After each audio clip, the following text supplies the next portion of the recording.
Mais um microcast. O que é um microcast? O podcast da Microdata. Você já viu os outros anteriores, as outras conversas maravilhosas que já tivemos aqui? Olha, eu acho que você deveria entrar lá no nosso canal e dar uma olhadinha.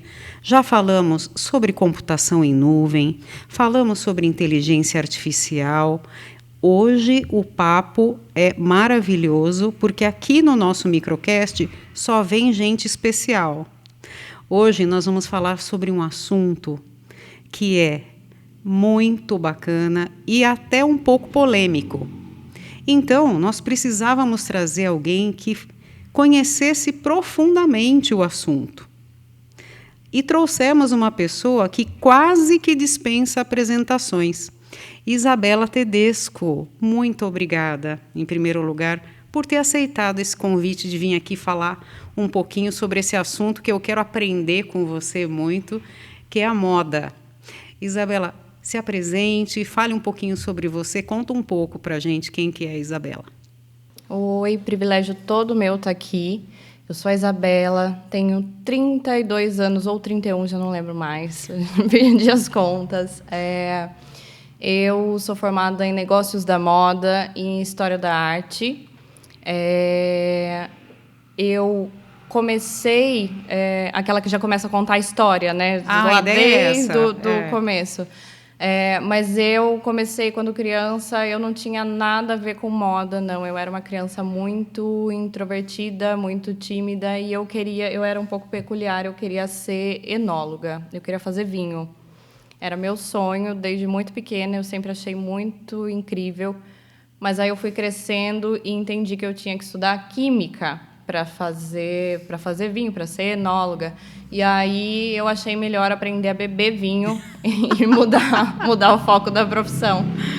A minha família tem uma tecelagem no interior de São Paulo desde antes do meu nascimento. Eu cresci no meio dos teares, passava as férias com os meus pais lá, porque não tinha outra opção. Aquilo virou o quintal de casa, um parque de diversões, e aí meu foco se voltou para os bastidores do mundo da moda, né? Que foi onde eu me apaixonei pela moda, pelo antes da roupa chegar na passarela, na vitrine.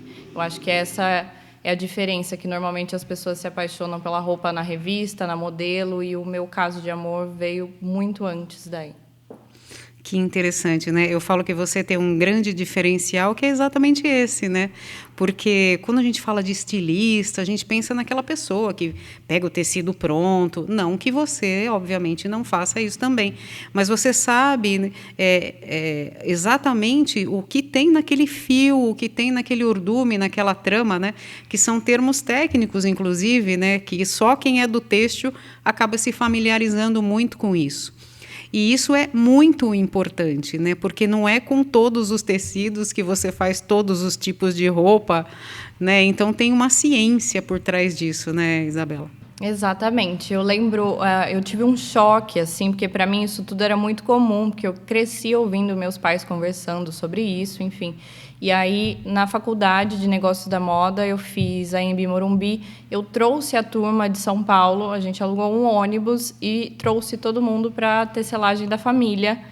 E nenhuma daquelas pessoas que estavam no terceiro ano de Negócios da Moda tinha nunca pisado numa indústria têxtil. E aquilo para mim foi um choque, porque não faz sentido nenhum alguém querer fazer roupa, desenvolver um produto sem entender onde nasce tudo isso, né? Que é claro que começa na fibra, vira fio, depois vira matéria-prima, e aí então você pode transformar aquilo em roupa, né? Em produto. Então essa linha a ser percorrida, as pessoas não têm isso claro na cabeça. E, para mim, devia estar nas faculdades. Assim, você precisa começar do começo para conseguir fazer um produto de qualidade, sabe? Eu sou matemática por formação, né? E então o que você está colocando é muito interessante, né, Isa? Porque tudo tem um fundamento. E eu acredito que esse fundamento ele está em processo de transformação todos os dias. né? Existem buscas sobre sustentabilidade, sobre diversidade de materiais. Nós tivemos um podcast aqui que a pessoa nos explicou que até devido às tendências dos corantes mais naturais, o consumidor está meio que baixando a régua para um tecido que não é tão uniforme, que tenha uma variação de cor ali, chega, né, algo diferente, que antigamente seria totalmente inaceitável, né? E isso é um movimento da sociedade que se reflete na moda, ou é a moda que entende o papel dela no social e acaba se posicionando de uma maneira mais que realmente desafie esse consumidor? Eu acho, a minha visão é que a moda ela é um reflexo da sociedade e do tempo do homem, do tempo que a gente vive. Então, na moda, tudo se reflete. Ela não causa, ela sinaliza. Tanto é que a gente consegue contar a história do mundo através das roupas que a gente vê, porque essas roupas sinalizam exatamente o tempo em que a gente vivia. Então, essa necessidade de entender e de buscar sustentabilidade em todos os meios da nossa vida, é claro que vai chegar no mundo da moda, porque o que a gente traz de mais próximo à nossa pele é a nossa roupa o tempo todo, o dia todo. Do momento que a gente nasce ao momento que a gente vai se embora daqui. Então, essa busca vai chegar na moda e a gente vai aprender a trabalhar a sustentabilidade da melhor forma possível. E aí existem muitos caminhos, mas, voltando à pergunta original, eu acredito que a moda é um resultado da sociedade, do tempo que a gente está inserido, né? Muito interessante essa sua resposta, né? E quando eu era criança, havia um glamour no famoso casaco de pele, né? E hoje, eu acho que as pessoas devem até ficar meio envergonhadas, né? Fala, poxa, eu digo de bicho, né? Claro. Que precisou perder a vida para que alguém tenha um casaco, que hoje tem materiais muito mais até eficientes para a pessoa se aquecer, né? E é muito interessante, né? Aquilo que um dia foi o sinônimo de glamour e de algo bom, hoje pode ser sinônimo de alguém que não está muito par e passo aí com aquilo que a humanidade está buscando, né? Exatamente. Isso mostra como a educação também interfere na moda e na forma como a gente... o que a gente busca para a gente na nossa vida, né? A partir do seu poder aquisitivo, o que você quer comprar e o que você deseja. Eu acho que o desejo mudou muito ao longo dos anos. E isso vem da educação, da conscientização e do que a gente está fazendo com o mundo, né? Que não tem como continuar seguindo dessa forma. A gente sabe que a indústria da moda é uma das grandes poluentes do mundo, mas o que eu sempre digo, não é a moda que vai salvar nem destruir o planeta. Somos nós que precisamos lidar com a nossa vida, com o nosso desejo, com o nosso dinheiro de maneira mais sustentável no geral. Isabela, eu sou, obviamente, né, leiga, mas eu entendo que todas as escolhas que nós fazemos, né, do brinco, a camisa, comunica, né? E aí tem aquela pergunta, né? Será que eu estou comunicando direito? Será que eu estou me fazendo entender naquele primeiro momento onde alguém me vê? E, às vezes, né, a gente sente uma certa falta de habilidade das pessoas com essa linguagem de comunicação. E o que é pior, às vezes ela terceiriza isso para alguém que a transforma em algum personagem que, no fundo, não é bem o que ela é, né? E você acredita... Eu vou dar uma viajada agora, mas, assim, você acredita que isso deveria, de alguma forma, ser matéria de currículo para que as crianças aprendessem sobre isso, né? Uma vez você disse uma frase que ficou muito marcada para mim: roupas geram experiências, né? A forma como você se veste gera experiências. Eu achei isso muito profundo e é muito verdade, né? Então, será que eu estou me vestindo, a maneira como eu me visto está trazendo as experiências que eu quero ter, né? Eu acho que aí, nessa sua fala, me vem várias ramificações do tamanho do tamanho que é, de fato, a gente se entender e entender o que a gente está comunicando através da roupa. Eu acredito que seria muito mais fácil, fácil mesmo, assim, literalmente, da gente conseguir atingir certos objetivos se nós tivéssemos intencionalidade no vestir. Para essa intencionalidade acontecer, primeiro de tudo, a gente precisa ter identidade, a gente precisa saber quem de fato a gente é.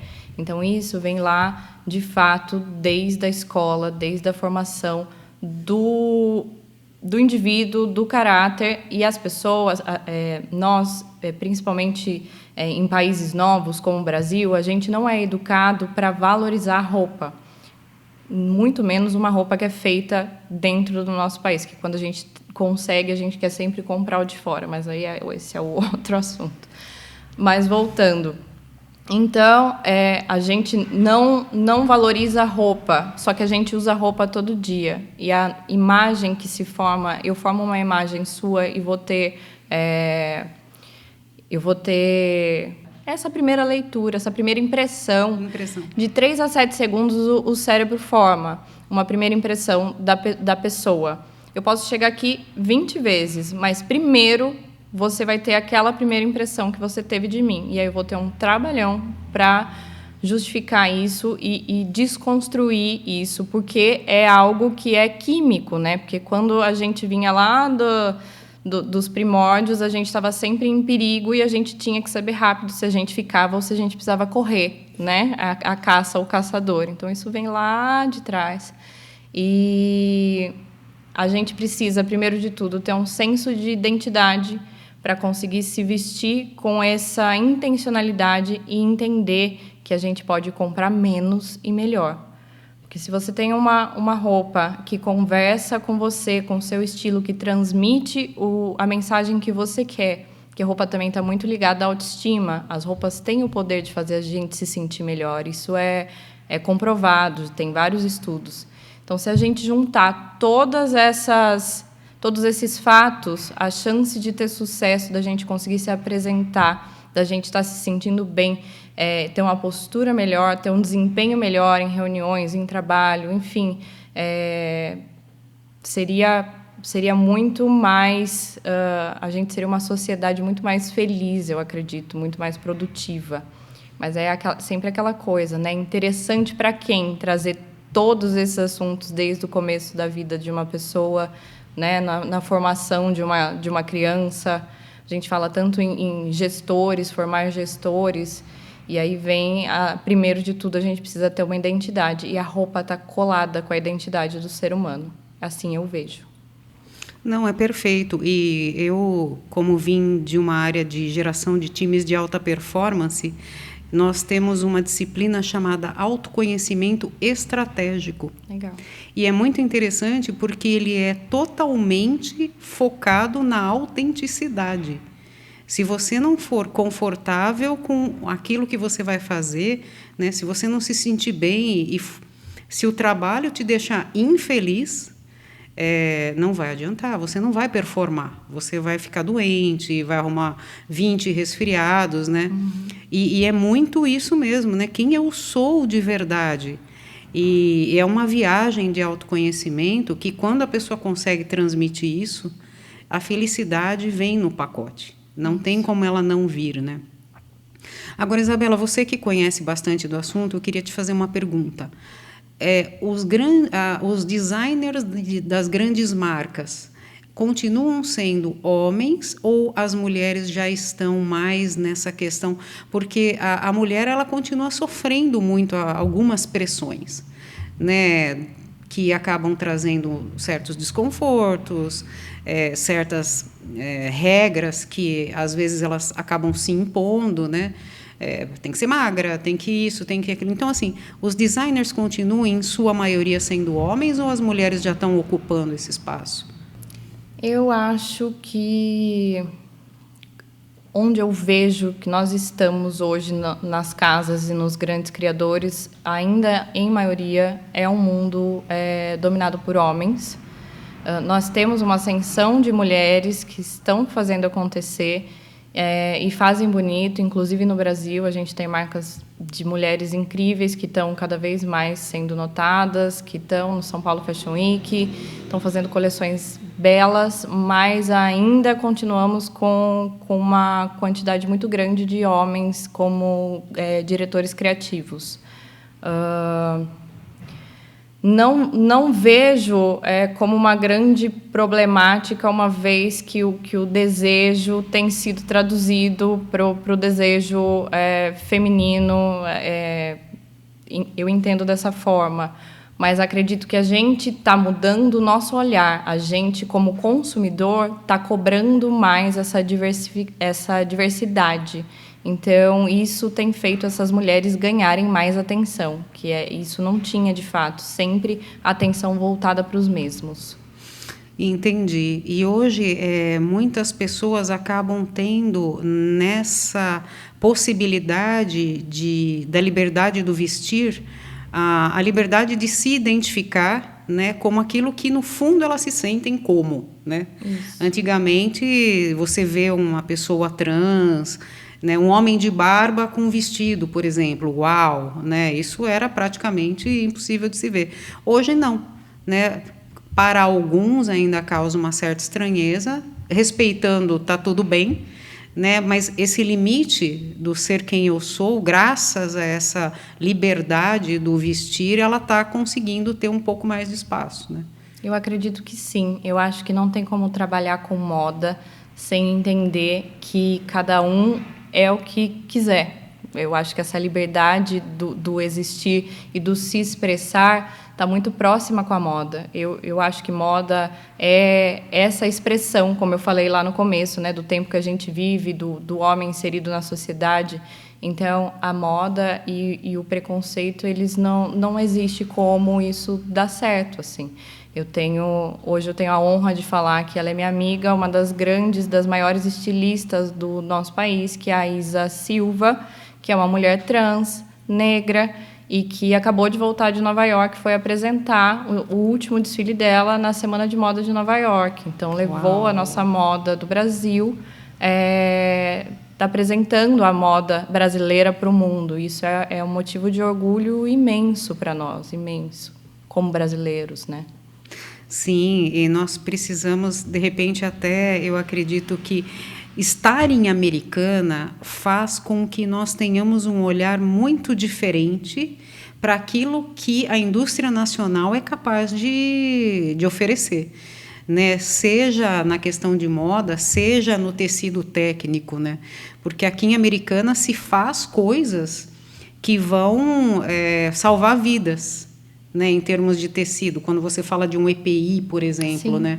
Porque EPI também é roupa, né? Exatamente. Não, o têxtil ele tem uma gama infinita de possibilidades e é muito bacana porque a gente ali na Teda nós já fizemos tecido para colete à prova de bala, tecido para banco de ônibus, bola de futebol, campeonato paulista já foi feito. Então, assim, tecido para N coisas. E a gente tem essa parte do esporte, desenvolver malha para pesca, para não queimar no sol, para aguentar o bolso, ser resistente, enfim. E isso, quando eu trago um estilista de fora para conhecer a nossa empresa, um bom estilista, ele fica encantado, ele quer levar essa inovação que está fora da moda para dentro da moda. Então, isso também é um viés muito bacana.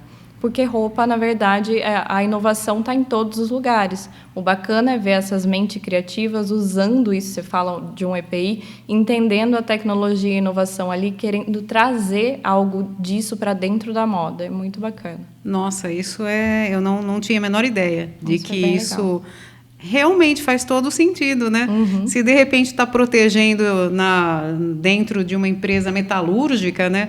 Pode uma criança que vai ficar no sol numa piscina, com né? certeza. Pode se ter esse benefício também. É muito interessante mesmo. E assim, Isa, em termos de tendência, né? Não só tendência da moda, mas tendência desse fenômeno social, né? Que é o vestir. pelo seu ponto de vista, para onde que isso está indo, Isa? Em que sentido? No sentido principalmente de ajudar o planeta a permanecer saudável aí por mais algumas centenas de milhares de anos, né? Eu vejo a sociedade bem dividida, assim. Eu converso muito sobre isso. Eu acho que existe uma gama da população que tem um poder aquisitivo mais estruturado e que tem o privilégio de conseguir pensar a sustentabilidade, que eu acho que hoje no nosso país isso é um privilégio. E a gente tem uma outra parte muito grande da população que começou a ganhar dinheiro agora, que não tinha poder aquisitivo nenhum, que não tinha poder de escolha sobre o próprio desejo e as necessidades. Então, eu tenho que ter 2 tipos de conversa diferentes. Com essa população que já tem o seu dinheiro, que já tem o privilégio de pensar em sustentabilidade, é dever, eu nem vejo mais como opção, é dever das pessoas pensar sustentabilidade de todas as formas possíveis, desde você reciclar o lixo da sua casa, até você optar por não usar um canudo, e pensar no que você está vestindo. Eu vou ter 5 blusas de poliéster ou eu vou ter uma blusa de algodão orgânico, sabe? A gente conseguir raciocinar sobre as nossas escolhas. Agora, essa população que começa a ganhar dinheiro agora, eu não tenho como minimizar esse desejo. Eles têm todo o direito de buscar, de poder consumir. Isso é muito novo, sabe? A gente, como país Brasil, poder proporcionar isso para essa outra parcela da população. Então, eu vejo a gente em estágios diferentes, mas tem uma parte da população que a ignorância já não protege, que eu vejo como dever pensar a sustentabilidade. E isso desde a escola das crianças pequenas, porque, assim, a gente precisa fazer algo, é o que eu digo. A moda não vai salvar nem destruir o nosso planeta, mas ela faz parte da nossa sociedade no total. Então, indústria e consumidor têm um papel de ser efetivo na sustentabilidade em todas as maneiras, desde de sobras da indústria. Não é o algodão orgânico que vai fazer a grande diferença, não é o poliéster que é o grande vilão, é o que a gente faz e como a gente consome, quantidades, sabe? Eu acho que esse assunto é muito, muito mais extenso. A gente está acostumado a discutir sustentabilidade de uma forma muito rasa, sendo que não é por aí. Não é a sua camisetinha de algodão orgânico que vai salvar, que vai fazer a diferença. Não é você comprar. Não adianta você comprar. Eu compro em brechó. Mas você compra toda semana 15 peças no brechó, você está produzindo um consumo que não está bacana da mesma forma, sabe? Isso não se justifica. Eu acho que o consumo consciente, como consumidor, é o começo de tudo. E a indústria precisa fazer seu papel e ser cada vez mais transparente com o consumidor final. Muito bom. E você que tem mais acesso à informação sobre esses assuntos, você tem visto aumento de pesquisa sobre utilização de alternativas em termos de fios e esse tipo de coisa? Eu vi uma matéria falando sobre um fio que era feito com resíduo de batata, alguma coisa nesse sentido. Então, está aumentando as pesquisas assim? Você tem visto isso? Eu vejo muita gente tentando encontrar saídas interessantes, possíveis e viáveis. Mas a verdade é que as matérias-primas sustentáveis para roupa hoje são extremamente caras para nós produzirmos no nosso país. Existe uma gama imensa de materiais sendo testados, que a gente ainda não conhece durabilidade, costurabilidade, e aí fica complicado para a marca produzir e vender algo que ela não tem certeza da durabilidade no guarda-roupa do cliente. Então, a gente está nesse processo de construir esse novo momento da sustentabilidade das fibras, de couros sustentáveis, mas eu vejo isso muito novo. A gente não tem como colocar isso em larga escala no nosso mercado, principalmente por causa de preço. Entendi. E nós temos também, a própria microdata sofre um pouco desse mal também, né? Então, nós sempre procuramos assuntos que incentivem os jovens a vir para o têxtil, né?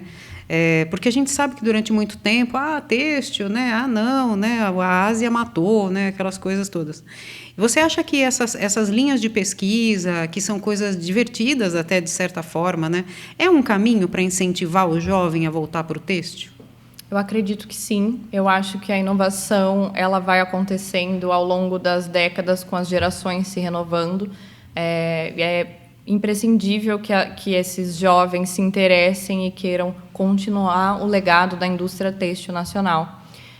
Eu ouvi esses dias num podcast um grande nome da moda nacional falando abertamente que não existe mais indústria têxtil no nosso país. Que nós ainda temos marcas, nós temos design, mas não temos indústria têxtil. Que a China veio e tomou tudo. E isso me dói na alma, porque eu vivo a indústria têxtil, né? Às vezes eu nem sei onde ela começa e eu termino, assim, tá muito intrínseco em quem eu sou. Numa causa de amor verdadeiro, a gente está no maior polo têxtil do país, ainda somos aqui o maior polo têxtil do país. Eu tenho muito orgulho disso, da história da minha família. E eu fiquei tão emocionada que eu perdi o fio da meada.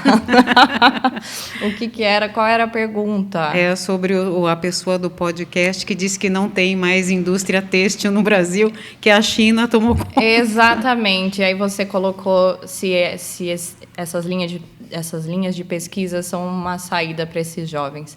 E aí, eu ouvindo aquilo, essa pessoa falando que não tem mais indústria têxtil nacional no nosso país, uma pessoa relevante no mercado de moda nacional, eu pensei, meu Deus, nós somos invisíveis. Então, assim, a minha maior angústia como pessoa hoje é ver a invisibilidade da indústria têxtil para todo mundo, assim, para quem trabalha com moda. Essas pessoas não enxergam a indústria têxtil nacional.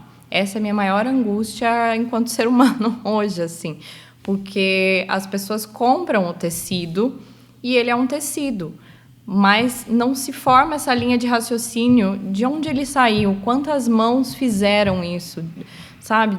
De que lugar do país? Ele é nacional, ele não é?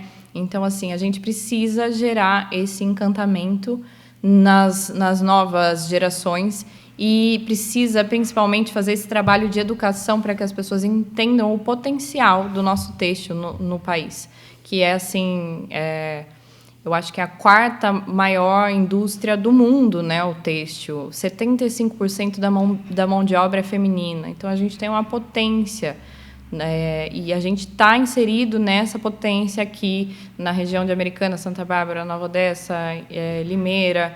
Eu não sei se Limeira faz parte dessa região, mas, enfim, a gente precisa cada vez mais colocar a indústria no holofote para fazer esses jovens se interessarem. E vem de uma virada de chave muito grande, porque a indústria ela se afastou, né? Ela se afastou das semanas de moda, ela se afastou dos holofotes. Vem muito as indústrias têxteis nacionais do nosso país são, a maioria, familiares. Verdade. E elas vêm dessa cultura de copiar do outro, de um ficar se acotovelando com o outro e de passar informação. E as novas gerações que foram tomando conta não tem mais esse tipo de pensamento. Então, a indústria ela se fechou e hoje as novas gerações que estão tomando conta da indústria têxtil do nosso país, ela começa a ver a necessidade de se colocar de novo, de estar à vista, de estar à mostra, de gerar desejo. Eu acho que essa é a grande questão. Uau! Fiquei até com sede.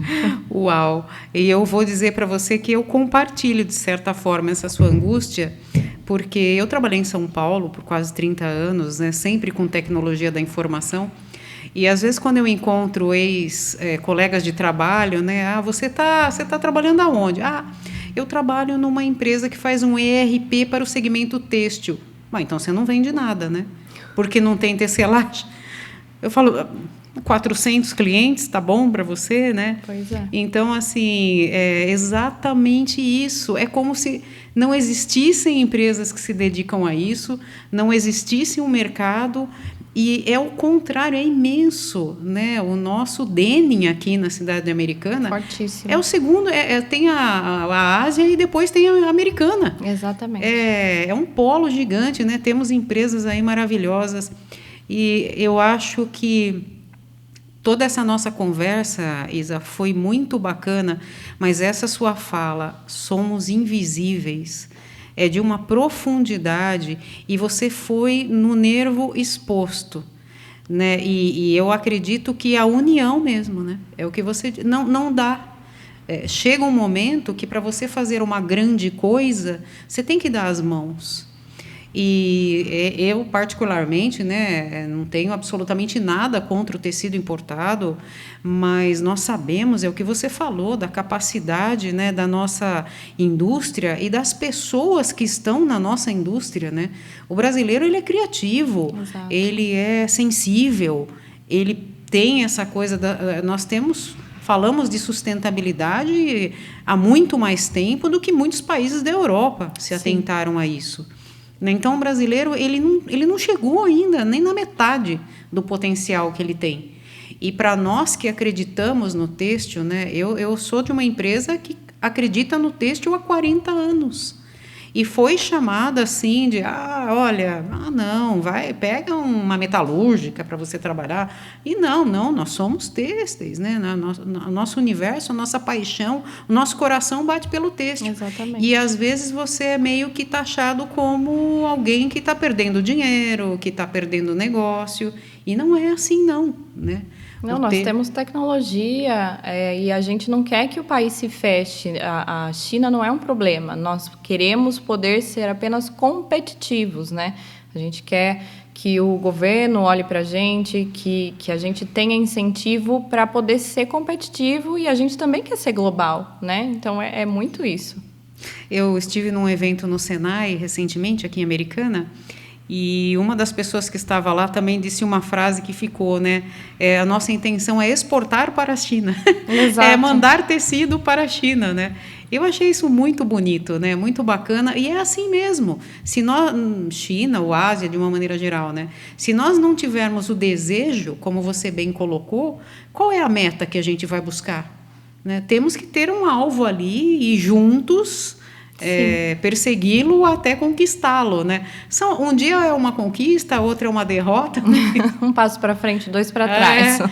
E você, claro, né, junto com a sua família, ainda tem o desafio maior, que é ser empreendedor, né, no Brasil, e que as coisas mudam, e, enfim, né? E tem muitas contas para pagar, né? Os boletos continuam chegando. E vencendo. E vencendo. Mas é muito interessante poder ter essa conversa com você, porque você realmente conhece o assunto por praticamente todos os pontos de vista. Né? E eu espero que muitas pessoas assistam esse podcast, né, e entendam a profundidade das suas falas. Né? E que de cada fala daria mais 20 falas no sentido do que fazer. Né? Cada coisa pode gerar um projeto que estejamos juntos, que tenhamos apoio. Né? Tem pessoas aqui em Americana, estávamos falando sobre a Adelina, né? Que é uma pessoa de um conhecimento e de uma generosidade em compartilhar esse conhecimento. Né? É realmente juntando, né, as pessoas de boa vontade que temos aí disponíveis para... A força mora na colaboração, né? E eu acho que está na hora da gente se unir. Essa geração, essas gerações mais novas, veem essa força. Eu acho que isso está muito legal e cada vez mais vai movimentar a nossa indústria têxtil para cima, para frente, né? Avante, e não que a gente não se esconda, porque nós temos motivo para ter muito orgulho, de fato, do que a gente faz. Que bom. Eu queria ficar aqui com você mais umas 4 horas. Quero saber, né? qual é o próximo. Mas eu queria pedir para você olhar para a sua câmera, né? E deixar uma mensagem, né? Que eu falo que sai daqui e vem para cá, né? Que mensagem você quer dizer para esse povo lutador do segmento têxtil aí, Isa?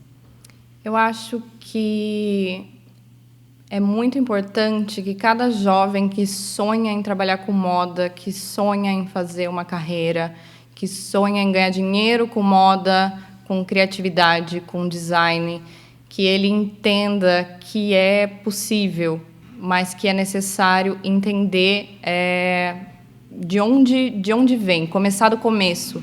Eu acho que o maior erro que eu vejo ser recorrente nesses jovens é sair da faculdade e falar, vou abrir minha própria marca. É óbvio que a gente quer que as pessoas tenham esse sucesso, mas seria tão rico para cada um de nós, e como país Brasil, trabalhando em moda, se as pessoas entendessem, fossem trabalhar desde o começo dessa cadeia para entender tudo que ela precisa como profissional para ter essa marca de moda, para levar a moda nacional além.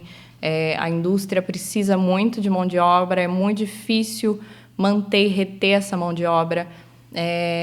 Eu gostaria muito que os jovens voltassem a se apaixonar pelas manualidades. A indústria têxtil ainda é muito manual, sabe? Muito manual. Então, assim, isso é de um saber que ninguém te toma, ninguém te tira. Então, a gente precisa incentivar esses jovens a virem desde o começo para entender onde acontece e onde eles podem chegar com essa potência que é a indústria têxtil do nosso país e a moda nacional, porque não tem como falar de um sem falar do outro. Obrigada.